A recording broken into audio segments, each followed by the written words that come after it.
Bonjour bien-aimés, aujourd'hui nous allons voir comment manifester notre autorité sur le diable. Jésus a dit, je vous ai donné le pouvoir de marcher sur les serpents et les scorpions. Nous avons de l'autorité spirituelle. À partir du moment où nous sommes sauvés, nés de nouveau, que notre nom est inscrit dans le livre de vie, on est assis dans les lieux célestes en Jésus-Christ, au-dessus de toutes les principautés, les dominations, les autorités et les esprits méchants. Dans les Écritures, on voit Jésus aller à un moment donné traverser le lac de Galilée pour aller délivrer le possédé de Gadara. Et cette histoire nous donne une ou deux leçons qui nous montrent comment manifester l'autorité spirituelle. La première leçon, c'est que Jésus a manifesté son autorité spirituelle parce qu'il a discerné que derrière la tempête qui s'est levée, qui a effrayé les disciples, se cachait la puissance des ténèbres qui voulait l'empêcher d'accomplir sa destinée. Il faut bien comprendre que des fois, derrière les événements, les circonstances, les gens, les personnes même, il y a du combat spirituel et que le diable peut utiliser des gens, des personnes, des circonstances pour nous opposer et nous empêcher d'entrer dans notre destinée. Jésus a menacé les vents comme il a menacé les démons.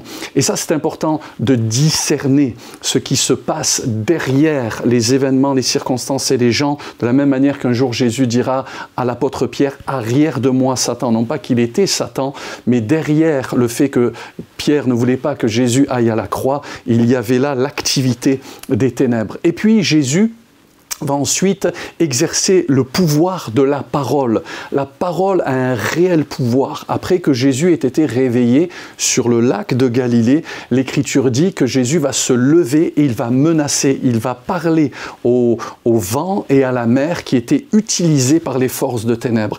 La parole est une puissance.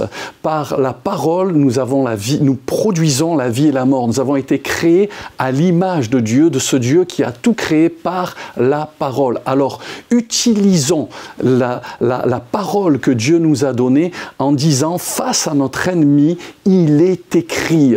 Lorsque l'ennemi nous tente, lorsque l'ennemi nous entraîne, nous mène au désert, nous avons l'épée de l'esprit qui est la parole de Dieu. C'est une épée, c'est une arme offensive, pas seulement défensive, mais offensive pour aller manifester son autorité sur le diable et accomplir notre destinée divine. De l'autre côté, il y a la victoire, il y a la délivrance, il y a la récompense. Le pays de Gadara, Gadara signifie en grec récompense. De l'autre côté, si tu discernes les œuvres de l'ennemi, si tu proclames la parole de Dieu face à ta circonstance, eh bien, tu manifesteras ton autorité et tu atteindras le pays promis. Alors, j'espère que cette parole t'a encouragé, que tu vas manifester ton autorité spirituelle sur le diable. N'hésite pas à partager, à liker. On est ensemble et viens nous voir si tu as le temps à l'église Ciel Ouvert. On sera très heureux de t'accueillir. Sois béni.